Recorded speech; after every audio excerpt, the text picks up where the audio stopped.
السلام عليكم ورحمة الله وبركاته. كورن هدي لغو شاغو فرصة aad ku heli karto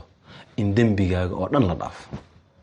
Hamiga iyo walwalka iyo walbahaarka iyo mashaakilka adduunka ka soo wajahayana laga dulqaado oo laga kaafiyo.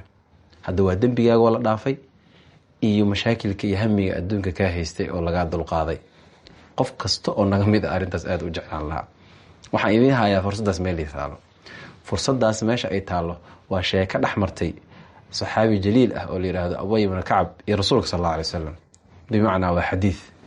Ubay ibn Ka'b ayaa su'aalka Rasuulka weydiiyay wuxuu yiri Rasuulka Ilaahayow salaadeyda salaati oo macnaheedu ay tahay ducadeyda iyo waxaan akhrisanayo meeqaan salligaaga ka dhigaa. Nabiga sallallahu alayhi wasallam wuxuu yiri ma sheeyta waxa doonto. Ubay wuxuu damcay inuu raadiyo qaab halbeeg oo ku cabir markaas wuxuu yiri kala baro barka waran waxa la waxaan ku duceystay waxaan akhriyo dhanba kala baro bar hadaan salligaaga ka dhigo nabiga Allah ka waran. Rasuulka sallallahu alayhi wasallam wuxuu yiri hada ziyaadisana adiga ku fiican tahay marka way wuxuu gaaray 3 meelood 2 meel ka waran thuluthayn marka Rasuulka sallallahu alayhi wasallam wuxuu ugu jawaabay hada ziyaadiso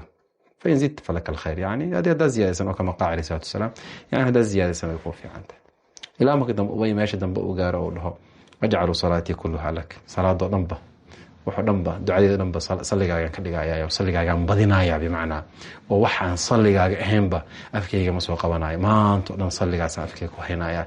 بمعنى تاسع laga fahmaya Rasuulka sallallahu alayhi wasallam wuxuu ugu jawaabay arin cajiib marka hadalka cajiibka ah oo aan u socdo oo sheekadeen ay ku saabsan tahay oo ay igu soo dhacday nawaatan marka oo fursadda meesha ay ku jirtaa markaas wuxuu yiri dambigaagana waa la dhaafi hamigaagana waa laga kaafinaya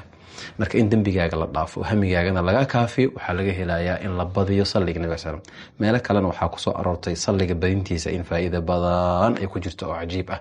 oo qofka ma artay uu ku helayo حمرك اسكو ترتيسيننا ان بدينا نصلي رسولك صلى الله عليه وسلم هبين مالين او انا كدالين وان جوجتينو اللهم صل على سيدنا محمد وعلى ال سيدنا محمد